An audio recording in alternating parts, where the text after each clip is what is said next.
Okay. So, right, my number 2 then. Well, it basically this is something that also made my top 10 list of films with its adaptation, and you knew this was coming. And any what did we say? Any batted listeners? Yeah.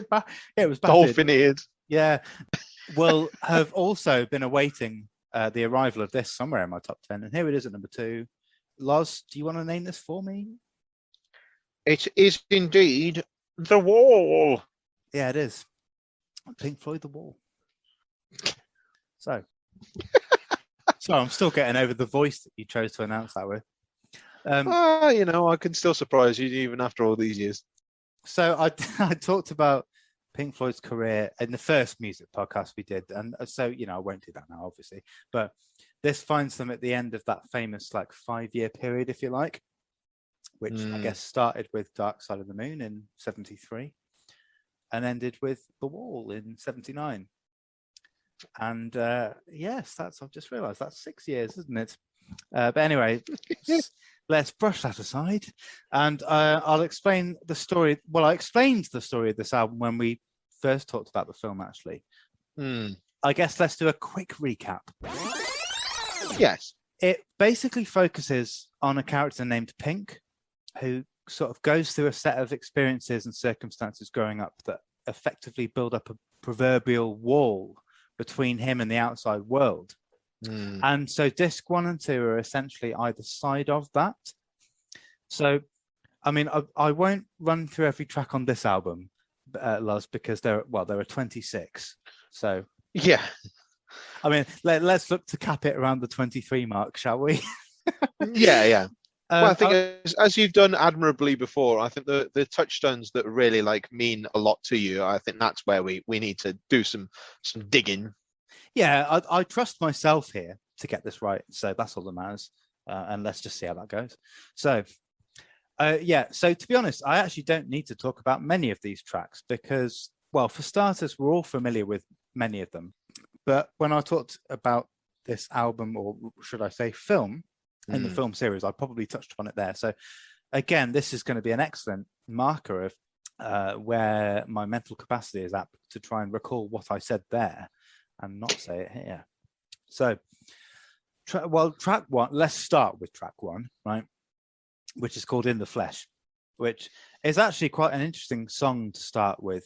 I suppose, yeah, obviously I'll talk about this musically this time around, whereas last time I talked about it more thematically and conceptually and visually and stuff. So that's a good basis on which to start this discussion and hopefully kind of touch on different points and stuff along the way. So yeah, In the Flesh is one that I must admit, when I first went through my big Floyd phase, which of course was years ago, I didn't particularly like this song because there's something I guess slightly glam about it in a way, very theatrical. Certainly a far cry from the likes of Ummagumma and Atom Heart Mother, which were, I mean, only about 10 years earlier in the band's career, but were my personal favourites nearly 20 years earlier. I suppose I would have been 18 when I first heard this. Yeah, so, 15 years. That's enough, isn't it? Let's face it. But I guess I came to realise when I digested this sort of epic story as a whole, that actually it's the perfect way to start in context. And In the Flesh is the song that when I first saw live, an aeroplane came crashing down from above us and into the stage. I'm not making this up. If you search it on YouTube, you'll see what I mean. Although I suppose if you were sufficiently intrigued to go off, do bear in mind this was from 5 years ago, not the original tour in 1980. So as such, if you were going to go off and YouTube this, it would be listed as Roger Waters In the Flesh rather than Pink Floyd In the Flesh, because I think it was probably about 5 years ago or so I went to this gig. Anyway, you sort of move on through the story as Pink grows up and he develops these proverbial bricks, so to speak, which obviously bring me to tracks Another Brick in the Wall, parts 1 and 2. I don't need to say much about them, do I? Other than David Gilmour's best ever solo is in Another Brick in the Wall Part 2. There's an acoustic track called Mother, which is, again, if you're talking about bricks, this is kind of about her cosseting of him, after his father died in the war. And then talking of war, I can't remember if I've got this in order, to be honest, but there's a wonderful piece called Goodbye Blue Sky, which is one of the pieces which in the film features some of Gerald Scarfe's famous animation. Anyway, the stuff that I would have probably left out when talking about the film, which I can talk about a little bit more now, or I've got more license to do so. As Pink gets older, you've got tracks like Young Lust, which, again, the title is fairly self-explanatory. This sort of leads to some real issues in love, I guess, where the relationship follows. Yeah, things take quite a grim turn at this point. I mean, there's a track called One of My Turns, which listening to the song would do enough to portray, because it's so sufficiently well realized that it's very visceral just to sort of listen to without any kind of additional just sensory impact, I guess, but especially when you see the film or you watch it live, One of My Turns. And then there's a track called Don't Leave Me Now, which has some really dark, I'm sorry to go dark again here, some really dark subject matter. I mean, the music itself is there's something very bleak about the music of Don't Leave Me Now on its own, but the lyrics, let's think back to Scott Walker, in a previous episode. This is on the same level as that in terms of just despair. Wow. And so let's leave it there and skip on. Not long after this, there's the first part of the album kind of reaches a close with Goodbye Cruel World. And that sort of leads into disc 2. And so, yeah, this album, like I say, has a very definitive disc 1, disc 2, part 1, part 2. And at the end of Goodbye Cruel World, it's almost like the final brick is placed in the wall. And live, this happens. They construct a wall, a 40-foot wall or so in between the band and the audience. And there's a whole story behind that, which I won't go into. But so seeing it live, you get, like I say, this extra sensory impact of just seeing this great big thing, and can no longer see the band. And so that is like a very good way to end disc 1. And so disc 2 starts with like a beautiful track called Hey You, before going into this gorgeous acoustic piece called Is There Anybody Out There, which is especially touching in the film and also during the live performance. Actually, it's simple and beautiful melody which carries it. And then after this, we've got a song which is like, I've got to focus on for a second, quite possibly my favorite on the whole album. It's called Nobody Home. And one of my favorite tracks they've ever done. It's quite simple in the way it's written, but it's wonderfully original. And I'm in awe of this song and the conceptualization, if that's the word, the way this is just everything about this song's existence. I love it. I mean, there's a way of describing it. How can I put it? Oh, yeah. Criminally underrated. You suckered me in with that one. Oh. It's one of the best songs Pink Floyd have ever done. And no one talks about Nobody Home. And then we sort of revisit the theme of war with like 2 songs like Vera. Sorry, that rendition probably wasn't enough to really conjure anything emotionally in any of you. I don't know. But to me, I think back to hearing that, and especially on the tube home after this gig, I remember being like, Vera! And everyone on the tube, because of course, everyone leaving North Greenwich had come from this gig. Yeah. What has become of you? Like, it was amazing. The whole tube, imagine like just singing this song, and imagine being the person that started it. It was, I was pretty wasted, to be honest. You've always been a trendsetter, haven't you, Hughes? Well, actually, right, whilst we talk about this gig, and also, we were talking about the gap between part 1 and 2, and also talking about me being wasted, right? Let me bring all those 3 things together here just for a second. Because I nearly got kicked out of that gig. So it was the halfway interval, unsurprisingly, between parts 1 and 2. And I won't name him, but someone was with me for that gig, and we were absolutely flying on MDMA, right? And the queue for the toilets was ridiculous. Like, I mean, we're talking like sort of, I don't know, at least a 20-minute wait for the toilets. Jeez. And I just didn't have that in me. So I basically sidled up to a wall next to the queue where there were a bunch of flyers like mounted on the wall in this sort of pit, with a bin underneath. And yes, I went in the bin whilst pretending to read one of the flyers in I'm sorry. In full view of like hundreds of people. I to be honest, I'm still shocked I had the audacity for it, if I'm being honest, but I was desperate. And also in my state, I just didn't particularly care. But I mean, I must have done suitably well because thankfully nothing came from it, even though, again, I won't name him, but I heard the person I was with telling someone in the queue what I was doing, the twat, right? Because if I'd got kicked out, I would have considered us both equally to blame, to be honest, because of his just like, do you see what he's doing? But at the same time, I can't have been that surreptitious about it. This was the O2 Arena, and this was like the main concourse that circled the arena. There were thousands of people milling about. I mean, maybe in a weird way, that's what helped me, the element of hiding in plain sight. But thankfully, I've just got such an amazing image of you sort of like stroking your chin, sort of, perhaps I will go to this event. What's pissing in a bin? Right next to like dozens of people desperately queuing to go to the toilet as well. But I mean, thankfully I didn't get noticed and I didn't get kicked out, because can you imagine that? Thrown out of the best gig I've ever been to before I even got to see the best part of it. I asked for it, but thankfully, it didn't happen. It didn't happen. God. Anyway, let's get back on course here.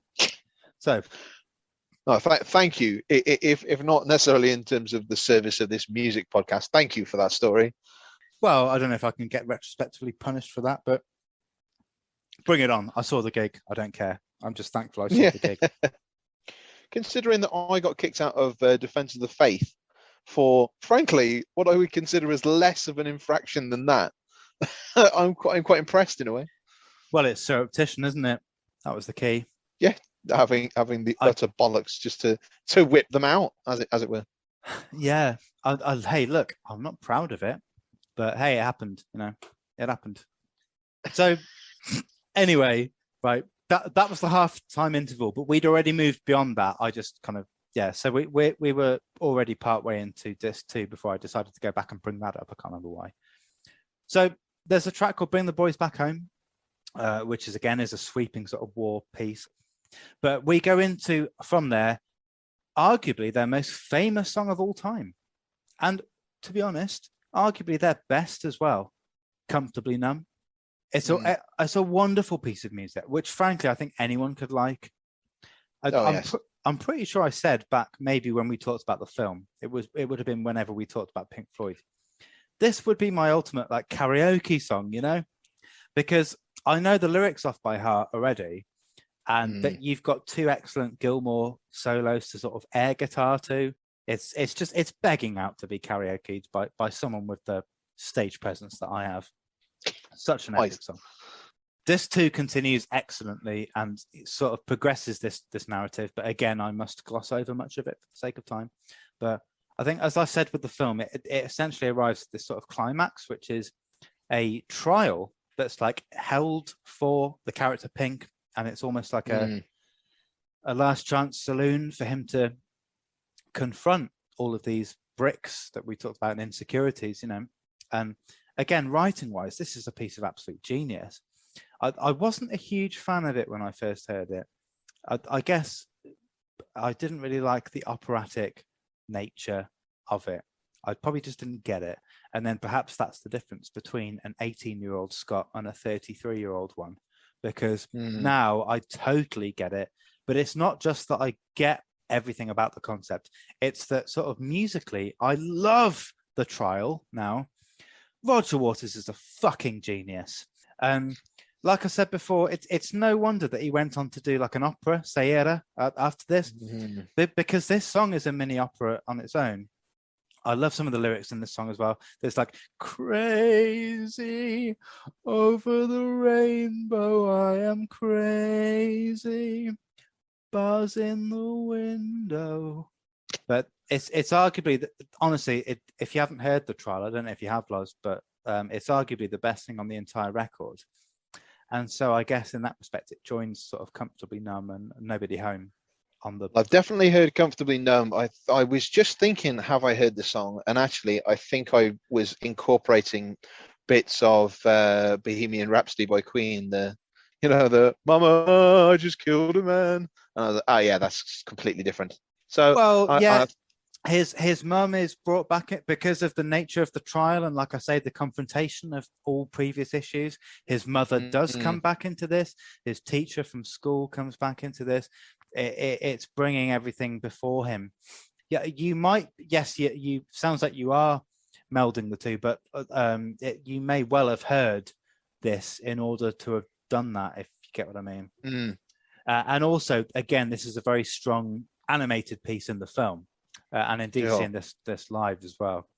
I mean, so I guess you can see why this too is probably my favorite, because like I say, you've got Comfortably Numb, Nobody Home, and this, and then also you've got things like Is There Anybody Out There? Just in summary, this is like the magnum opus, I think, for me.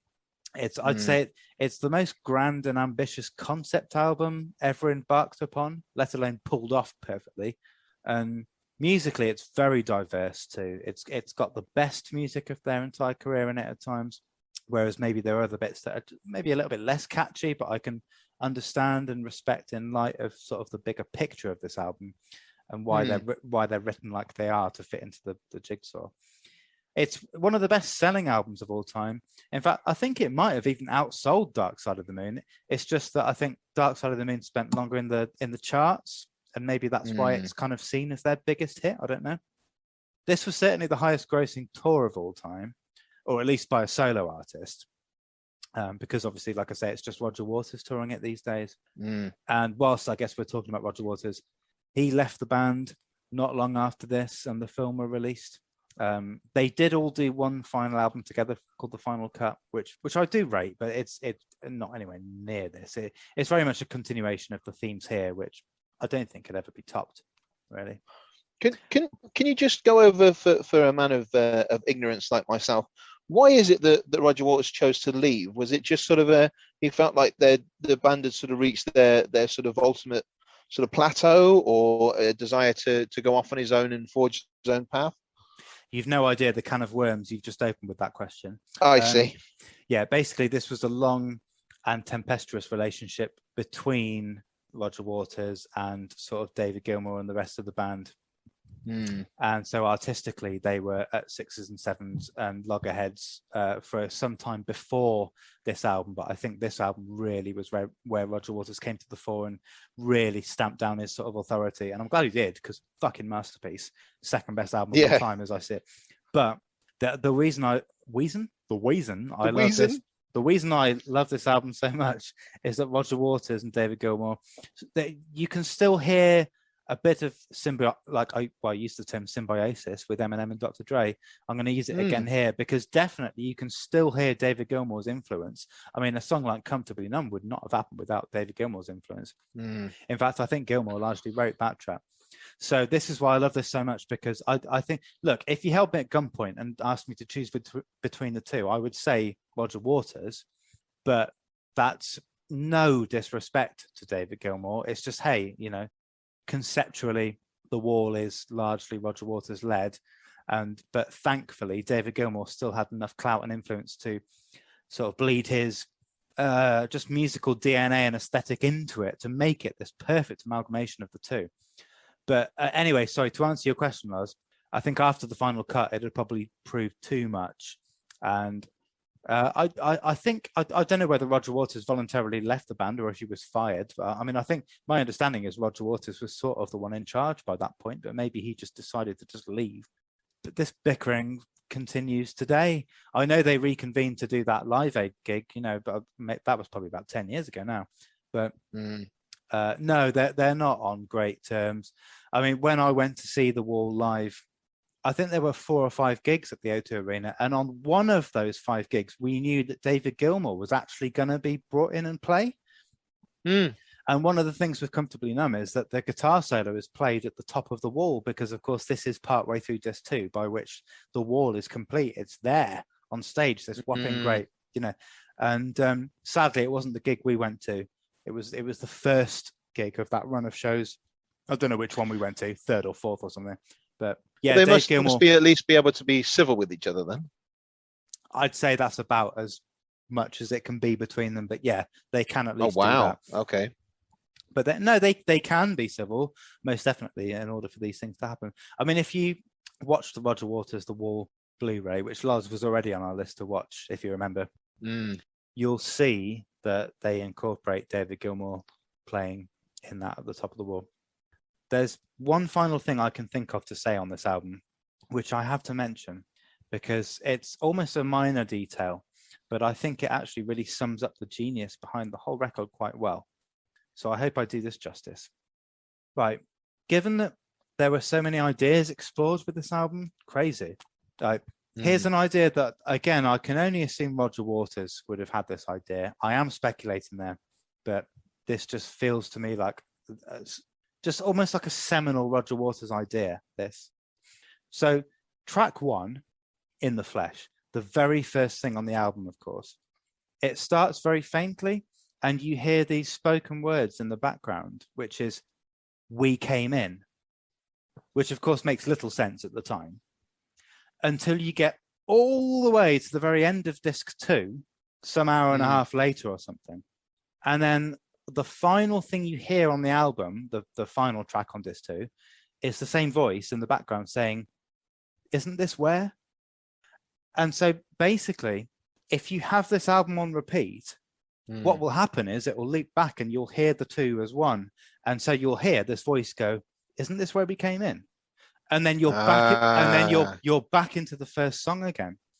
Obviously, it's designed to be cyclical in that respect. And if you're talking like the theme of the true theme concept of the album and the mental health side of it, I guess I'm guessing it's kind of saying that we're never fully free of these things. We're never fully out of the woods, and so to some extent, it's never ending. It's an ongoing thing. It's a masterstroke. That it's almost like the piece de resistance on this album.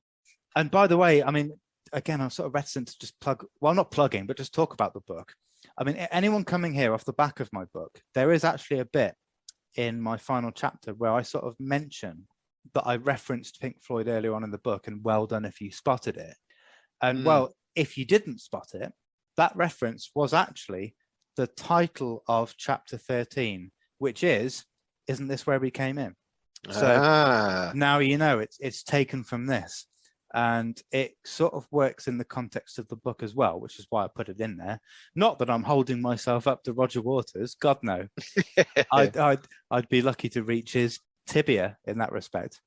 But so there we go. Pink Floyd's The Wall. In many ways, the ultimate masterpiece in music. And it was my favorite album of all time up until maybe 6 or 7 years ago, which actually isn't a clue at what's to come, but because the album in question came out before then, it's just I didn't discover it until after then. So there we go. Well, I was going to say there's 2 things that I just wanted to sort of slip in before we curtail this discussion. Slip away. And the 2, we you know, that last bit that we were talking about, the cyclical nature and all that, it just immediately brought to me somebody, I forget in where it came from, actually, I apologize, but basically they were saying how essentially, unless you learn from your mistakes, life repeats itself. And I was just like, oh, that's really, that immediately came to mind when you said about isn't this how we got in, the sort of unless you can, you know, learn from your mistakes, move on and become almost like a better person from it, that you're doomed to sort of repeat. And I thought that was really cool. And also I can remember actually mentioning this to you because I must admit, it's all been, you know, I've definitely gotten an appreciation of Pink Floyd as a band. There's certainly, you know, certain songs. I mean, I've always loved Money and obviously Comfortably Numb. I mean, to a certain extent, you can't not like Another Brick in the Wall, or sort of, even like Teacher, Leave Those Kids Alone. That is Another Brick in the Wall, part 2. Oh, it is. Yeah. Oh, there Yeah. we go. Sorry. So showing me ignorance.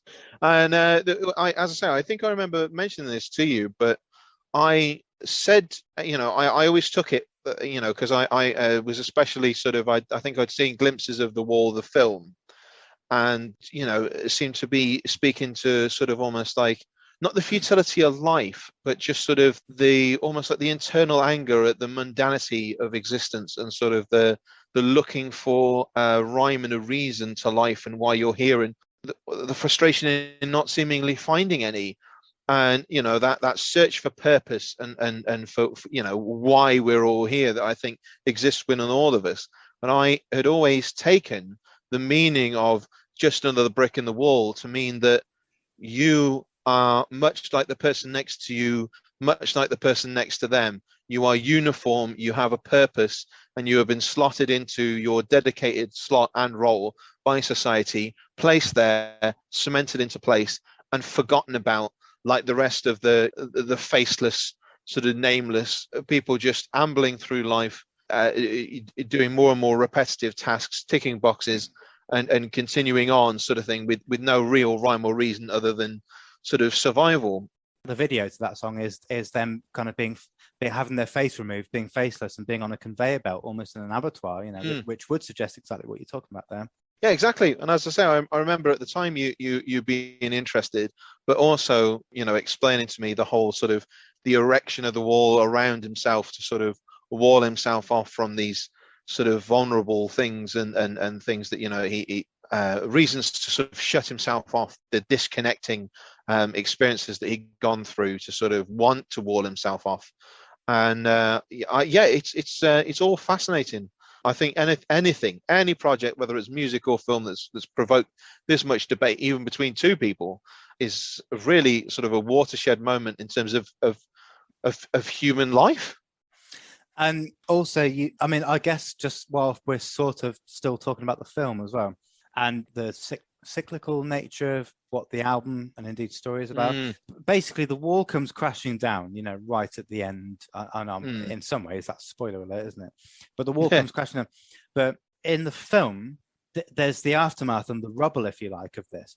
And this kid basically picks up what looks like a sort of petrol bomb and just rips the cloth out of the end and then just pours the remnants away. And it literally ends really sharply there. And again, I think that's very much, again, this idea, this notion of this cyclical generational thing, picking up the previous generation's mess, if you like. And I think that probably ties in maybe more with the idea of war. Again, like you said before, my brain was too fast for my lips. So yeah, I love the fact that there are so many themes explored with this, and the initial ones are what, of course, came out in the album. But then when the film came out, I think Roger Waters said this album had gestated for like 3 years, and so he chose to do something very slightly different with the film, and then that's why it ends there, whereas the album sort of ends here. So it's no surprise to me, I guess, that just being such a fan of everything Pink Floyd have ever done, that the album The Wall and the film The Wall both come up in my top 10. And well, like I say, I'm in such wonderment and awe of The Wall. I can't believe there's something out there that beats it, and equally I can't wait to get to it. So yeah, likewise.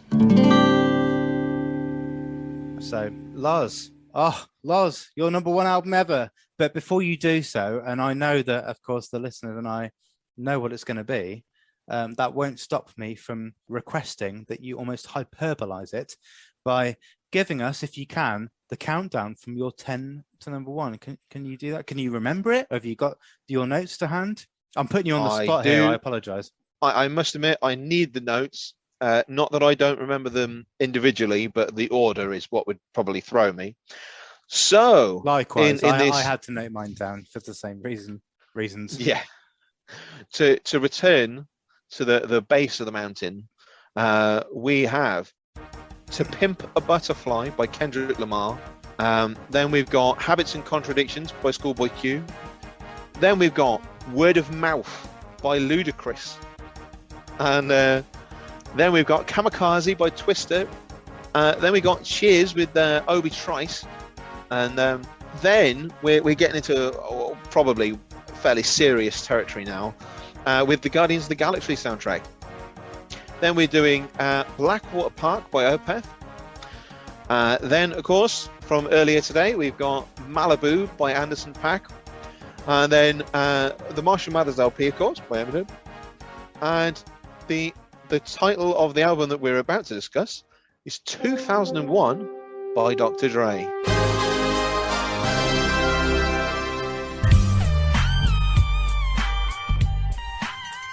Now, as you say, it's come as no surprise to anyone, I think almost the entire way through, that this album was going to be the first and foremost. And I mean, I've played this album for many folks and many different sort of backgrounds and tastes, and almost universally praised.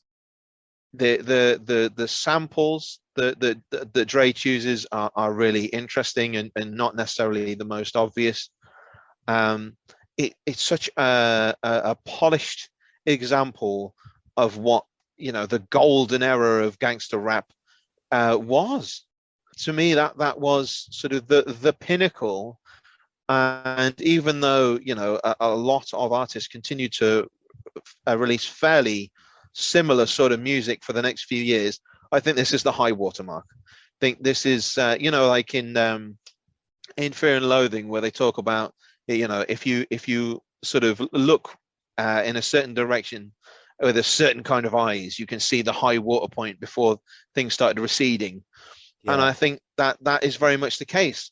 That this the pinnacle of sort of authenticity, as well as you know, good music, really great production. I mean, Dre again, famously a perfectionist, and you know, it is as often sort of asked people to re-record a verse sort of 20 times because there's a certain inflection. Yeah, exactly. Actually, I don't know if that holds any merit, but sorry, go on. Well, I think it's certainly. What the hell was it you said during the films? Was the Hannibal Lecter was the Alan Partridge of murderers or something? Just like, Jesus Christ. Well, just because of it being reinvented in different flavors down the years, different styles. That was my point. That's the reasoning behind that crazy comment. It just sounded so amazing. You got your sound bite. Fucking carry on.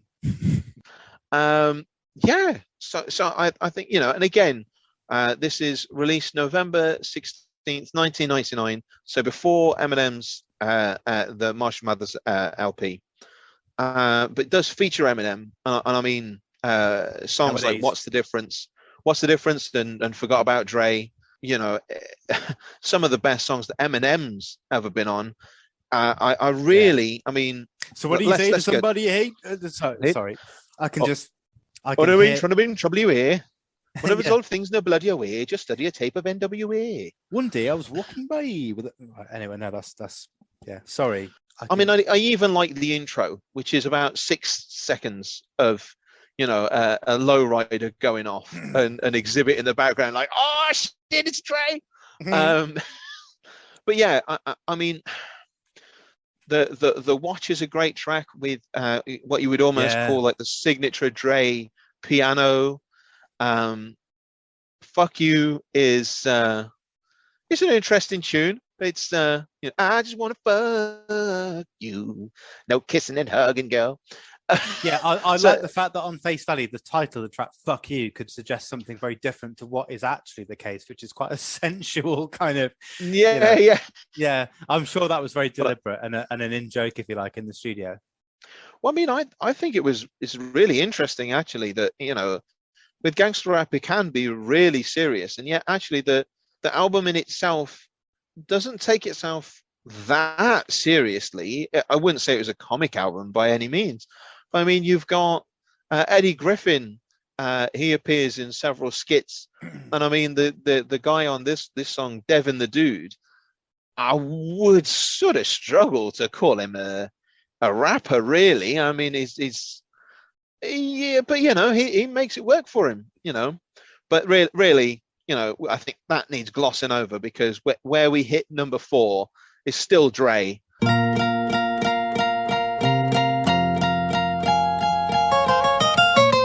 Even if you're not a hip hop fan, you must have heard this song.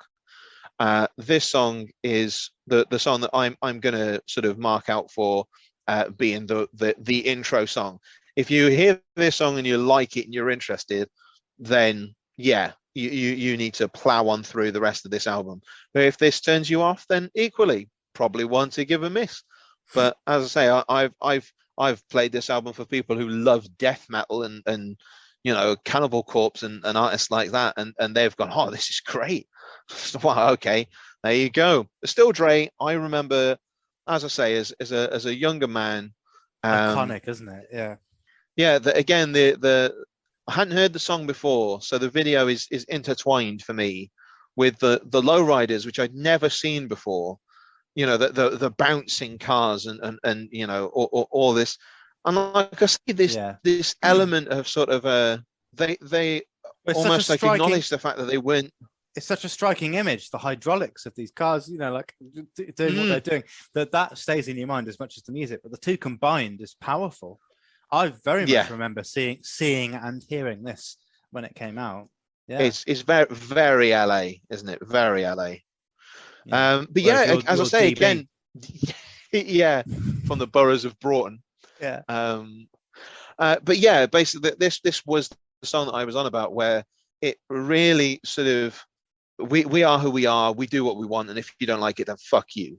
And that sort of was something that I hadn't really been exposed to really at the time. That you could just be yourself, and that it didn't matter almost who you were, as long as you were proud of yourself, then that was all that matters, sort of thing. And I was really sort of struck by that freedom to be themselves. Ultimately, I was just like, yeah, okay, I'm down with this. I mean, the next big song I'd probably say is "What's the Difference?" Dr. Dre, Eminem, and Exhibit. What's the difference between me and you? Yeah, yeah. Sorry, I don't need to shout in with these things. I think it's because I haven't listened to this in so long that when you mention a track and this like sort of something between in the recesses of my mind, then I can't help but shout it. So yeah, I apologize. It is like that for an album, isn't it? It's bombastic, it's in your face, and it's sort of unapologetically proud of itself. I mean, Forgot About Dre, one of I'm sure one of the biggest selling singles of the early 2000s.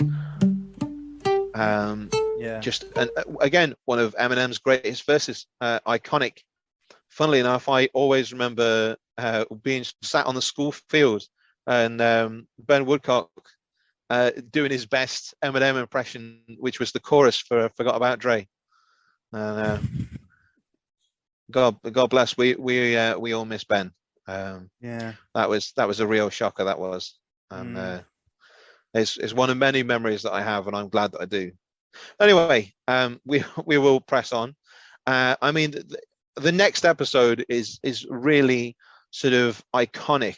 That dagga dagga da. Again, it's hard to express other than. It's just classic Dre. Once again, it's really bold and brash and sounds really sort of well produced, and it's a banger. What can I say? It's a banger. Yeah. All the way through, it's so consistent for the most part. And I mean, this so many of these songs. I often say the reason that this is first and not the Marshall Mathers LP is, as much as I love that album, it's a little bit like Extras has got for me, where I've watched Extras so much that I know the punchline before it's coming for every joke, and it's sort of killed it for me. It's not that I don't find it funny, I just don't need to rewatch it to find it funny, because it's so much ingrained into my brain. And that's almost the Marshall Mathers for me. It's a great album. It's got some iconic tunes on there, And as I say, it definitely formed some of my formative years. But it's ingrained in there so deeply that I don't need to necessarily re-listen to it to enjoy it or appreciate it. But 2001 is one of those albums where I would take it on a desert island, and if I had one album to take, it would be Dre 2001. That's how much joy I get from it. I've just realized that my favorite film is called 2001, and your favorite album is 2001. Oh my goodness! I wouldn't put the two together though. No, they're mentioned in the same breath for good reason there, but I guess that would be where it stops. Yeah, that's. I would say that was the definition of a tenuous link, but I'm glad you went for it. No. But but both of them are indeed sort of not subliminal, seminal pieces in their own respect. Yeah. Again, I don't want to almost break it down any further than that, because as I say, listening to this album has brought me such joy. It's another fun listen, I think, for the most part. There are parts where some serious parts. There is the last track of the album is a song dedicated to his brother who died, and how much he misses him and that sort of thing. I think, especially in the position that Dr. Dre was in, it would have been very easy for him not to have made a song like that and just sort of kept those thoughts to himself. And I think that's very admirable. I think all of us, we all deal with difficult situations and grief and frustrations with life and all sorts in different ways. And I think to be able to speak openly about these things is ultimately the way forward for us as a species. So it was not necessarily an easy thing for him, I'm sure, but it's something I'm glad that he did, because I'm sure it has no doubt opened the door for others, musicians or not, to be able to speak about things that are affecting them. For me, it's a classic album. It's one that I could quite easily play it through and then play it again, really, if I wanted to. I agree, and not be sick of it. And the production values alone set it apart, and you understand why Dre is such a revered producer. But no, sorry, please. Oh no, all I was going to say is that I think in some ways, if I was hard pushed to name a favorite album, it might be this, like rap album wise. I mean, yes. I don't know. I'd need to go away and re-listen to some stuff, because it's been a while since I've really sort of engaged with like rap music. Yeah, exactly. I think it came at that right sort of time for us, that early 2000s period, which there was a lot going on. It was a hell of a time to be alive. I mean, I only just had that jump to mind. It was only sort of a year after that we got the Twin Towers, wasn't it?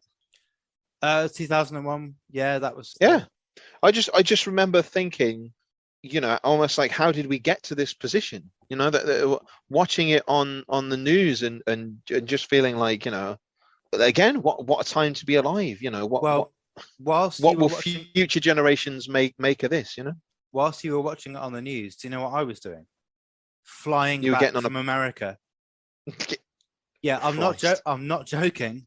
I was flying back from San Francisco, and we flew over the US, and I don't know where we were at the point where it happened, but yeah, I was flying back from America when that happened. And I remember that we got very quickly out of Gatwick, I think it was, and back home before we even really realized, and then, I have a habit of avoiding disaster like that. Mm-hmm. I was in New Orleans before, about 4 days before Katrina destroyed it. Jesus. Yeah, I know. I've just got a habit of. I mean, you're like a black cat, aren't you, Hughes? Well, I guess it is.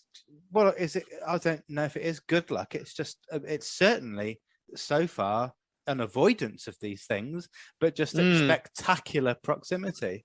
I mean, you went to see Jay-Z, perform, and the whole tour gets cancelled. So you I don't know what that says about you, but the harbinger of disaster. Yeah. Although thankfully not for yourself, which is quite convenient.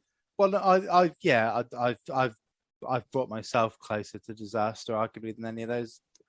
Well, yes, yeah, probably. That's for another podcast.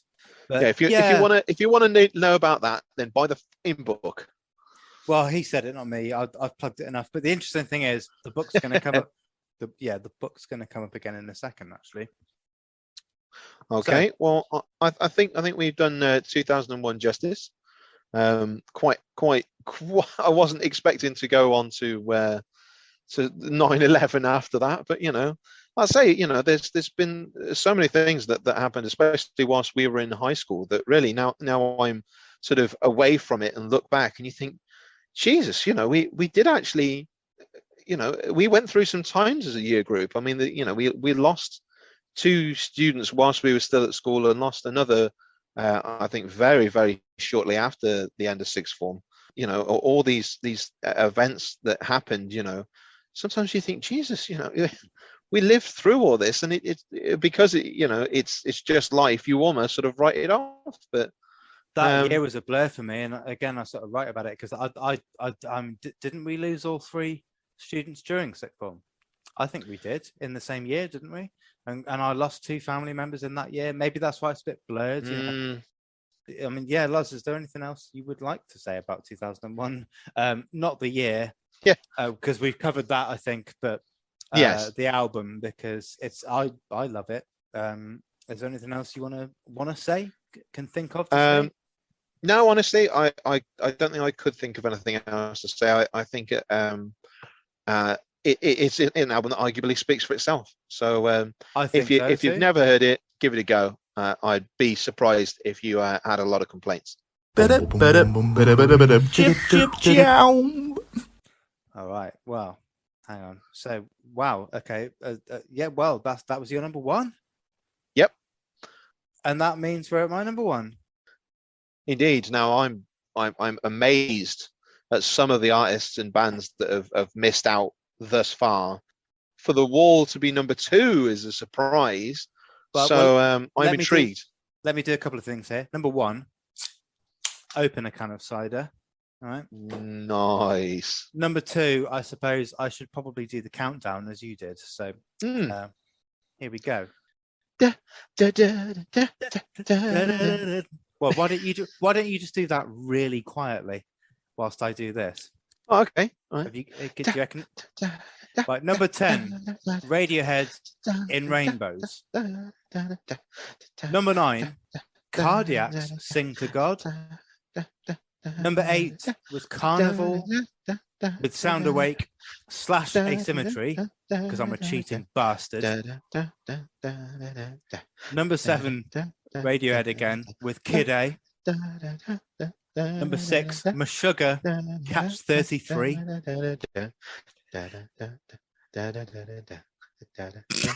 Sorry, I just wanted to let you do that for a second. Right. Number 5, Gentle Giant, 3 Friends. Mr. Bungle, California at number 4. Number 3, Stephen Wilson, Hands Cannot Erase. Number 2, Pink Floyd, The Wall.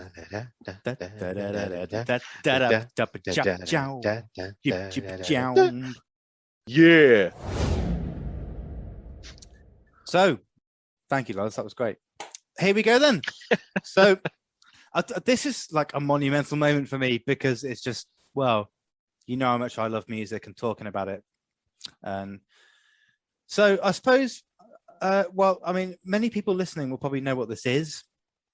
And interestingly, you won't, I guess, Lars. I'm sorry. I was just about to be like, well, it's an album, isn't it?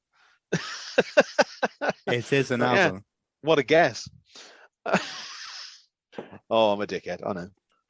I suppose, yeah, many people listening will know what this is, but in some vain artistic attempt to reveal it, I'm actually going to read a passage from my book, if that's all right, Lars, because please do. I talk about this album at a point in the book.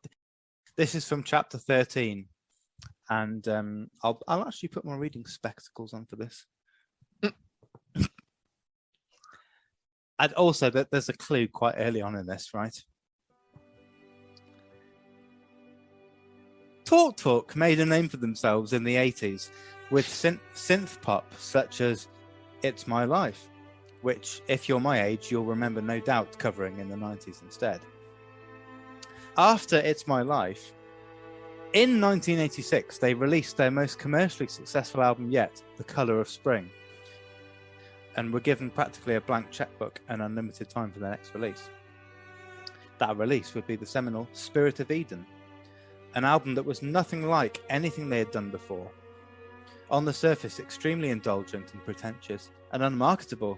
In fact, they couldn't even tour it. The record label were flabbergasted. Rumour has it their manager was in tears.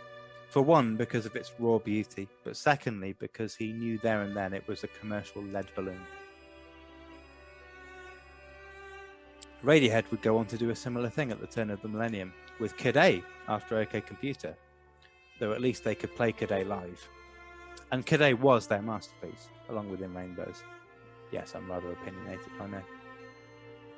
Back to Talk and Spirit of Eden. Rumour has it they hired a string quintet at great expense to the label, and the only thing that ended up making it onto the album was a mistake by the cellist. I so hope that's true. When you hear the album, though, you'd understand how it could be, but I still don't think it sounds pretentious. It sounds above anything organic, spiritual, gorgeous, and the album they always wanted to make. And then 3 years later, they followed up with their swan song and Zenith, Laughing Stock. In much the same vein, but this time an even more minimal approach and somewhat jazzier, mystical, magical, wonderful. It just feels, how can I put it, alive.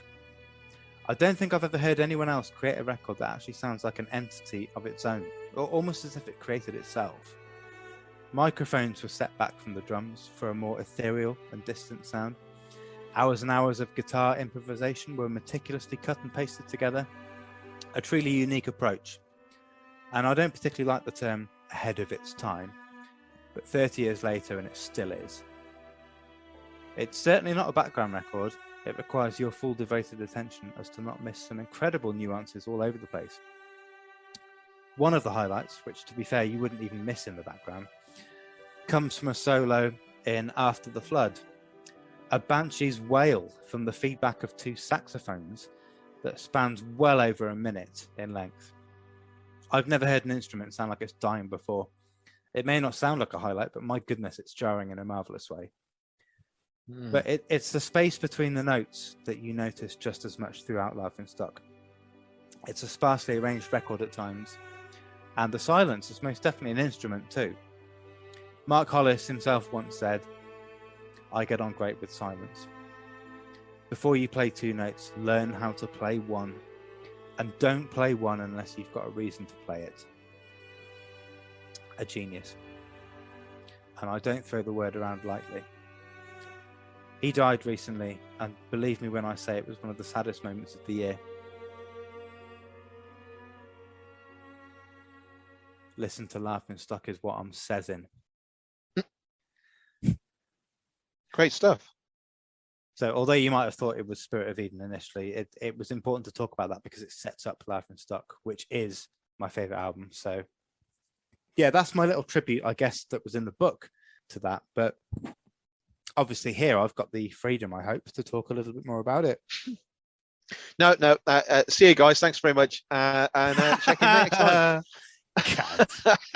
In fact, at this stage, I think I've probably stopped caring about like cutting out effing and jeffing. Yeah, I for a period of time I enjoyed bleeping them out in different flavors because it was just funny. But ultimately, it all these little things make the edit take up more time than I've probably got available. So this is probably the episode where swearing has just been completely let loose. We're Breaking Bad. Yeah, we're Breaking Bad. We're undoing the belt and we're just saying fuck it. Oh, right. Well, yeah. Can I get started? I know I've sort of described the album there, but there's I think there's only 6 tracks on this album. So you go, my boy. Right. Well, track 1, which is called like Merman. It sets the tone wonderfully with this record. It's like a moody and atmospheric piece. It's almost got like a murky 40s jazz vibe to it, like a sort of muffled trumpet, I think it is, and that the drums are hard to describe. There's no actual beat. It sounds like he's setting his kit up. You know, you just hear like a cymbal here, and then a rapping of a snare there, but nothing that sounds like rhythm, like he's actually playing the drums. It just sounds like sporadic and arbitrary, just touching of the different elements of the drum kit.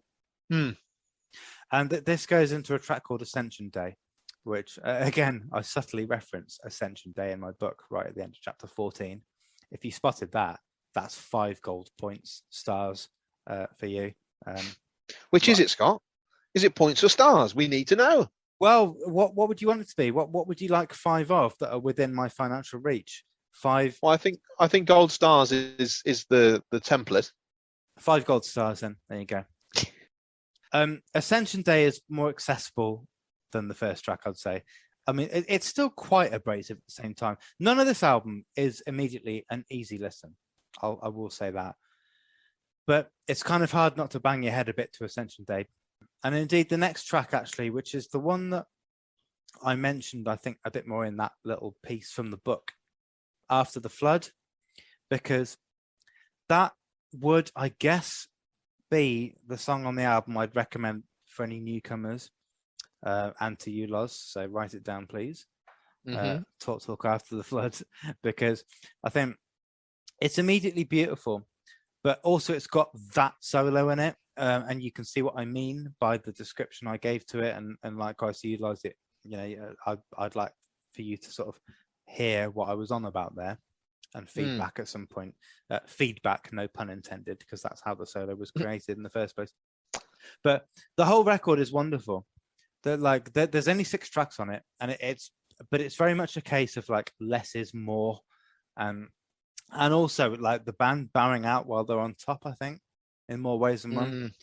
So like track 4, Taphead, again, it's very somber and moody. We go back to that 40s jazz vibe again, I guess, but it has this section in it, and you know, I've talked about again time and time again, charge your glasses, I guess, that sprinkling of magic where it transcends just a listening experience.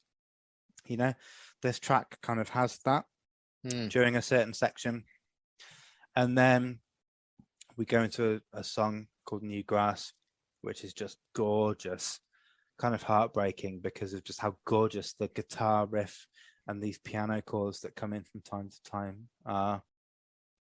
I'll say it again, gorgeous.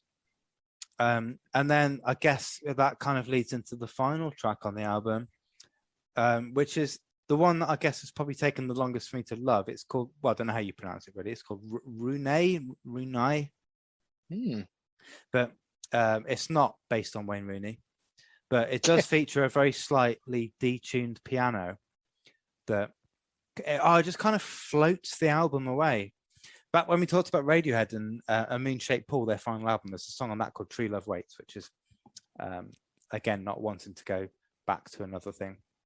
But that was like a track that just almost like floats away, just almost like slowly dies, that you can almost hear the embers just burning out.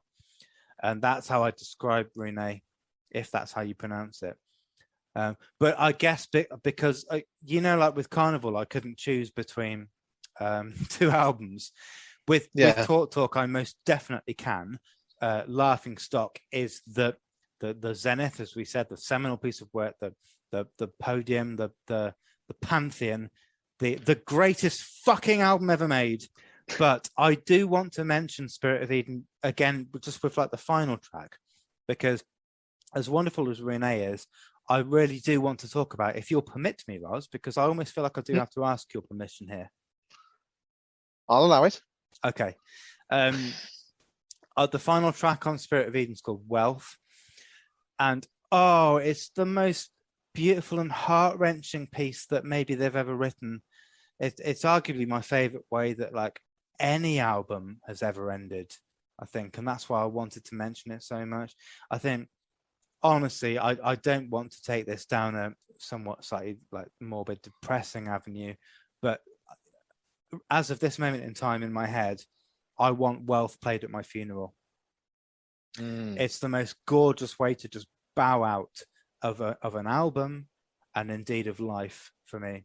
But wow, I think although Rune doesn't quite hold up to that, maybe I think it probably suits this album better, as indeed Wealth suits Spirit of Eden, which I would recommend you go off and listen to, because one could have made a case for, well, I say one, I could have made a case for it being in the top 10 along with this, but I didn't. I'm just so glad these two albums exist, and I only discovered them fairly recently. I mean, they're both like 100 out of 100 albums, you know? Wow. Spirit didn't quite make the top 10, but it would have made honorable mentions for sure. The thing is, I talked about other bands and I deliberately saved Talk right until the very end, because I knew it would afford me, or I would afford myself, rather cheekily, if you like, the ability to talk about these two albums together a bit, as much as I would rather focus on Laughingstock, of course. But the interesting thing is, like with both of these albums, and I suppose indeed the whole of Talk's career, Mark Hollis's voice is very sort of divisive, and I understand why. But we talked about the restraint elsewhere, the space between the notes and all that stuff. But when it comes to his singing, it feels very much oversung, overemphasized, almost to the point where, like, when I'll be honest with you, when I first heard Spirit of Eden, I almost wanted to slap him, but but that was down to my ignorance, issues within me, and it just being something new to me, and it felt overwrought. That's my point. It felt grossly overwrought, but I've grown to love it now. Like he was trying too hard. Well, I don't know really. It just felt just over the top, and I'm not quite sure why, but I've grown to love it and understand it and accept it subsequently, and I wouldn't have it any other way now. And it's another distinctive feature that sets this band apart. I mean, we talked about Duran Duran earlier. They were compared to them at one point earlier in their career, but I always preferred Talk, to be honest. With albums like Color of Spring and It's My Life and stuff like that, I always kind of preferred Talk to Duran Duran. And then, of course, they went on to this like paradigm shift that they had with Spirit of Eden. I mean, you talk about OK Computer to Kid A. The difference, arguably, between Color of Spring and Spirit of Eden was just as striking. And with that, such an important record, it was almost that middle finger to these commercial pressures. I don't think they really meant it as a middle finger. I think they were just doing what they wanted to do. Color of Spring had given them the artistic freedom to do it, and they just thought, yeah, we're going to do it. This is our chance to do it. And they did it, and fair play to them.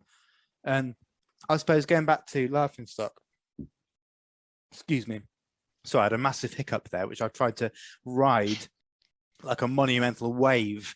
I was trying to surf that wave without it coming out like some sort of horrible, bestial, beastly noise. I think I did it quite well, actually. You did. I just want to reinforce what I wrote about them in the book, actually, which is that this isn't a background record, Laughingstock. If you put it on in the background, it'll plod along, but before you know it, it's over, and you won't necessarily have registered anything of note from it. That is not the way to experience something like this. You need to have had maybe, I don't know, a couple of drinks, maybe, that sort of vibe, Again, I think I've said this before. I think I said this with Mr. Bungle's California, didn't I? And sit back in a comfy chair, surrender your phone to another room, unless that's what you're using to listen, and just have yourself a good set of headphones or earphones, and just lie back and let it take you. I know that sounds pretentious or even vaguely sexual. Like I promise it's neither of those, but it requires that attention. Because can't it be both? Well, it could be if you like. I just want you to listen to this album and take whatever, because it's some of the little touches with the guitar or piano, like these little, you can't even call them like licks, that they're just one or two notes that are dropped in here and there. But Oh, they're so perfect.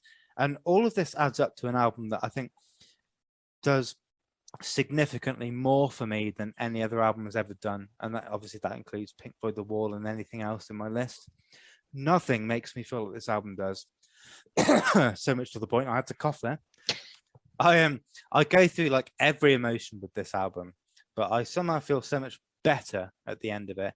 Thankful for its existence, thankful that something out there can have the profound effect that this can. And again, you know, I think I'm sure I wrote this. Like, you don't choose your favorite film or band; that they choose you. And like, here's the prime example, at least for me. So that's I don't know what more I can say about Laughing Stock, really. Well, one thing that's been dancing around my cranium is why is it, Scott? You would think that you're the only person I've ever really heard talk about Talk Talk, and for me, you say Talk Talk, and I think of the phone company. Yeah, of course, yeah. Now, I'm not to say that they should be dismissed because of that. I mean, not everything popular that's good. Not everything that is popular is good. So just to say you haven't heard of an artist doesn't mean to say that they shouldn't be regarded. But I'm just curious as to why you think that is. Is it because it's sort of, you know, at least a generation away from our generation, or did they not make it as into the sort of the lexicon, the mainstream? Were they broke up when they were younger, perhaps, and you know, whereas other bands have sort of stayed on and done reunion tours and that sort of thing? You know, what do you think? Well, Talk Talk the band, rather than the internet service provider, had yes, thank you. Had basically two careers, you could argue. Now, I addressed this partly with one of the first things I said in that passage, which is that, like, it's my life, bam, bam, bam, bam, bam, don't you forget. Like, you will have heard, no doubt, cover that in the 90s, Lars, and that's my point. They had this period where they did like an album called It's All Over, I think, or something like that, and then It's My Life, and then indeed The Colour of Spring has got some notable tracks on it. Well, I was going to say, when you said It's My Life, the only thing that triggered was Bon Jovi. Okay. My heart is like a broken highway. It's my life. It sounds like you know fuck all about Talk Talk. Yeah. Well, that's okay. No, I've got to kind of name it or nominate a track, haven't I? Well, for you, Loz, personally, for you, listen to It's My Life, because then you'll potentially you must have heard No Doubt cover this in the 90s, man. You were the same age as me. It was everywhere. Yeah, no, I never heard anything from them that, you know, was worthy of note, frankly. Listen to No Doubt, It's My Life. Yeah. And then listen to the original Talk Talk, It's My Life. You don't have to listen to the Talk Talk original if you don't want to, because frankly, it's the second sort of phase.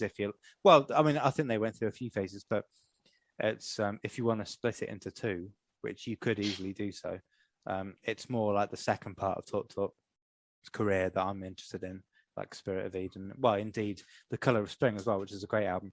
But yeah, I've got to try and name a track off Laughing Stock, which is my favorite thing they did, and I suppose it would be After the Flood, because it's just amazing. It's maybe the album's highlight, but it's certainly the one that on first listen I think summarizes everything I'm talking about in terms of the magic of the album, the aesthetic of the album, the manner in which it was recorded. It's got that crazy twin saxophone feedback solo that I talked about, which, you know, I would imagine is a source of intrigue on its own, the way I described it. So yeah, that's the one I'd listen to. But all in all, again, just much like any other album really in the top 10, it's its own world, it's its own universe, and as such, you know, it's almost criminal to take something out of context. But if you were going to, that's the one I would suggest to do so with.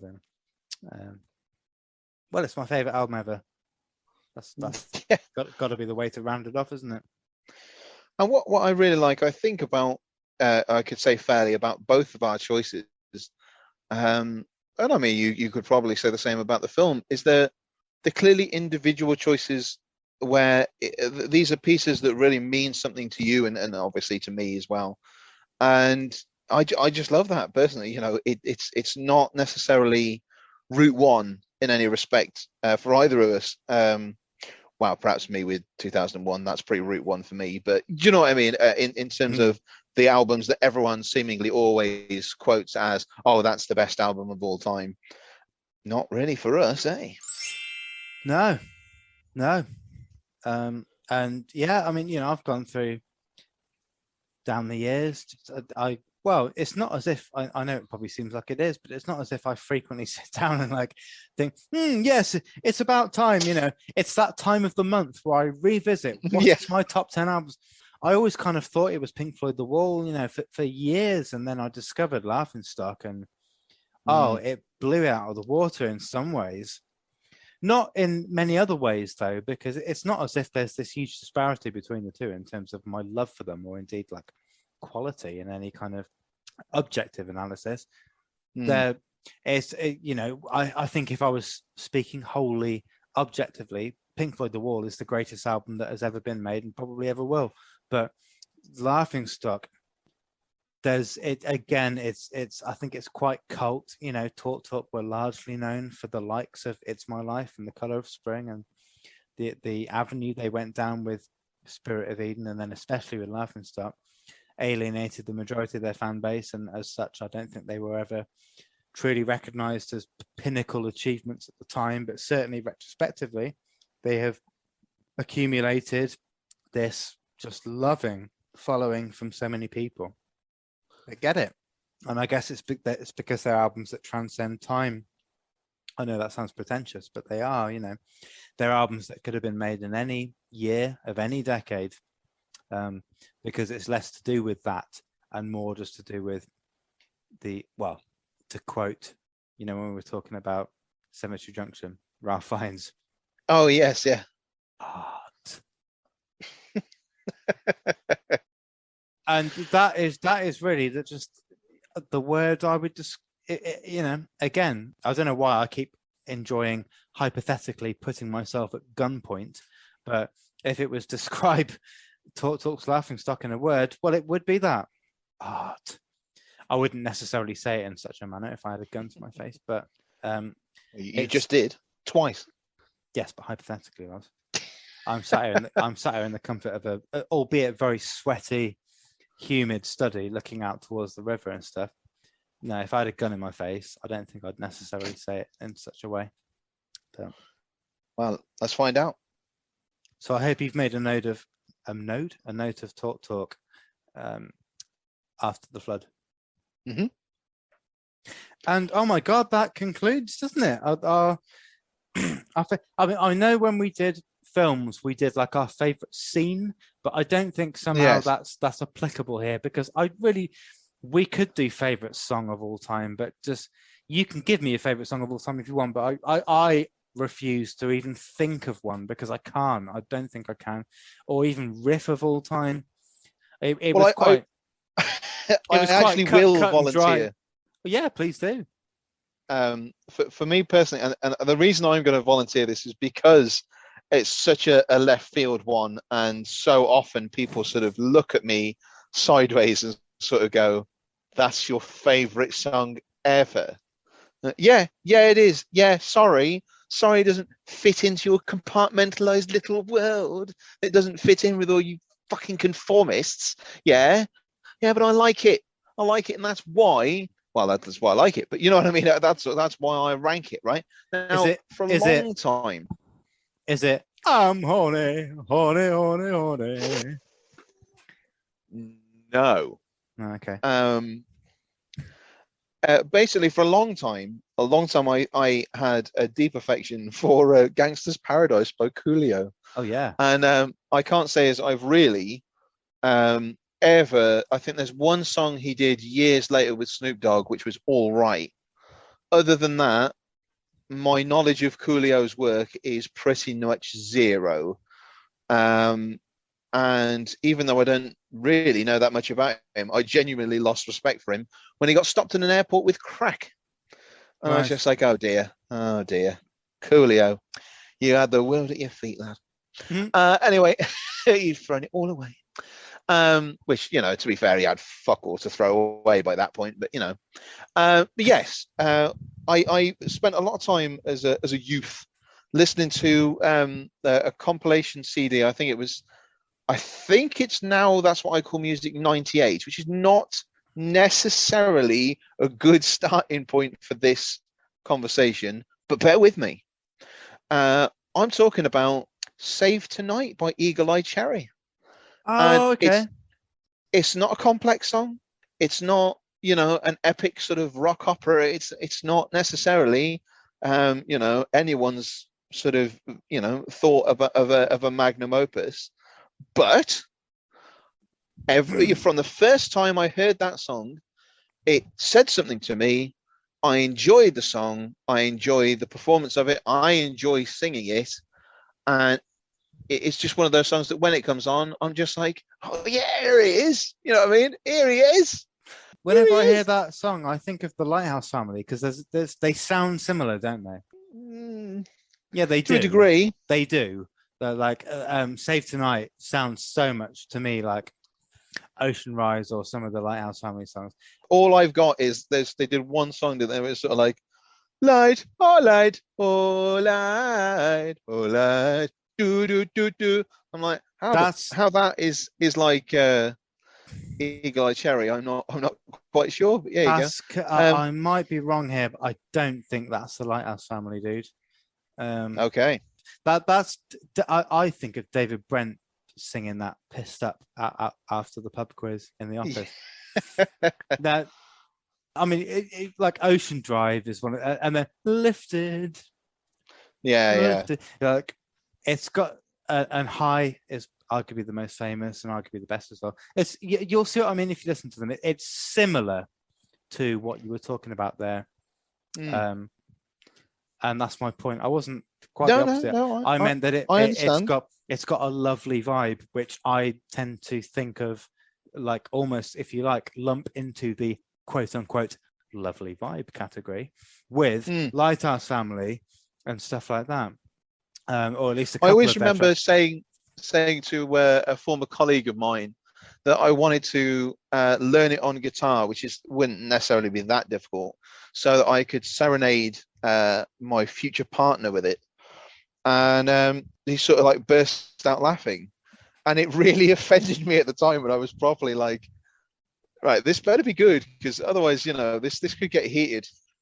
Because it was genuinely something a little bit like, when you get married or something. I was just like, I genuinely want to show my affection by performing this song that I genuinely really like to somebody that I've obviously got also a similar level of affection for.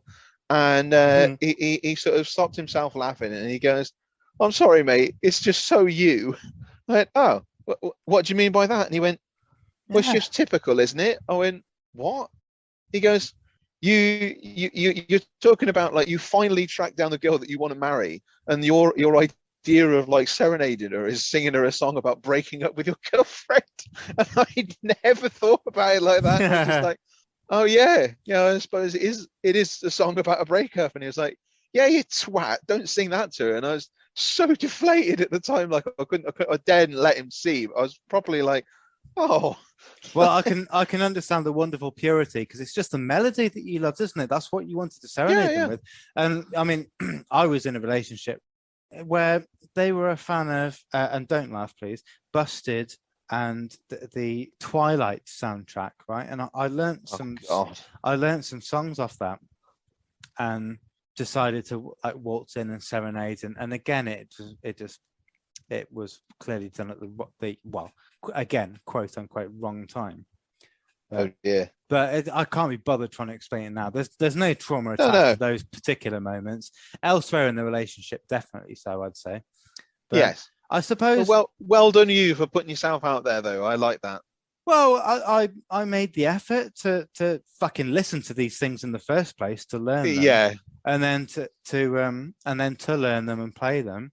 But I suppose to round this off, and I'm feeling like this is probably I might split these into part one and part two of this Yeah. Favorite tracks there. I suppose if I had to try and do the same thing, and I part of me refuses to, but I suppose I've almost like wormed my way into this corner now. I hope you don't feel like I've forced your hand, old boy. No, not at all. I'm not at all. But what I'm saying is I can't just name one. So No. I think, and actually this is the one that I'm pretty sure when I mentioned this before, back in part whatever it was of the Festival of Mentions, this is probably the one that I say is the greatest song ever written for me, which is Pink Floyd's Echoes. But I don't know outside of that. I mean, yeah, Comfortably Numb, sure. That Stephen Wilson's the Raven That Refused to Sing. There's plenty of Opeth tracks that I could put in there. Harlequin Forest, that's where I was about to go. Hessian Peel, Simon and Garfunkel's like America. There's loads. I mean, that's just goodness. I mean, well, Talk after. I mean, the interesting thing with Talk is actually that I think it's the albums themselves that put them where they are. Mr. Bungle's Pink Cigarette would definitely be up there.